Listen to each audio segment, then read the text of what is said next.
Sniper drone នឹងការធ្វើសង្គ្រាមវាយលុកទីក្រុងបានខ្លាយជាចំណុចទាក់ទាញភ្នែកក្នុងវីដេអូថ្មីមួយដែលកងទ័ពឥណ្ឌាទៅបញ្ចេញជាសាធារណៈនៅថ្ងៃទី17 ខែឧសភាឆ្នាំ2026បង្ហាញពីសមយុទ្ធយោធារួមជាមួយកម្ពុជានៅលើទីលានហ្វឹកហាត់ក្នុងខេត្តកំពង់ស្ពឺ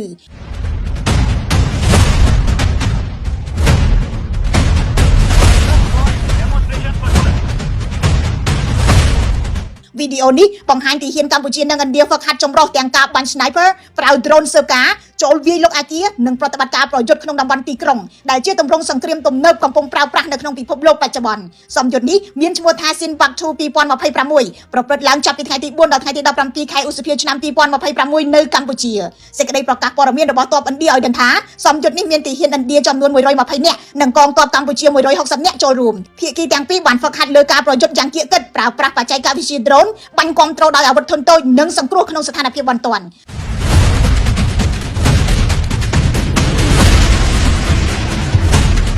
ក្នុងវីដេអូដែលកងទ័ពឥណ្ឌាបង្ហោះមានឈុតឆាកទីហ៊ានប្រើ drone ហោះស៊ើបការពីលើអាកាសមុនកម្លាំងថ្មើរជើងចូលប្រតិបត្តិការវាយលុកអាគារខណៈក្រុម Sniper បាញ់គាំទ្រពីចម្ងាយមានផងដែរការហ្វឹកហាត់ប្រតិបត្តិការសម្ងាត់នៅក្នុងអាគារដែលត្រូវបានរៀបចំឲ្យស្រដៀងទៅនឹងសមរភូមិនៅក្នុងទីក្រុងពិតប្រាកដប្រព័ន្ធផ្សព្វផ្សាយឥណ្ឌាជាច្រើនរួមមាន Vion Asianet ក៏បានចុះផ្សាយអំពីសមយុទ្ធនេះដែរដោយពិពណ៌នាថាជាផ្នែកមួយនៃការពង្រឹងកិច្ចសហប្រតិបត្តិការយោធារវាងឥណ្ឌានិងកម្ពុជានៅក្នុងតំបន់អាស៊ីអាគ្នេយ៍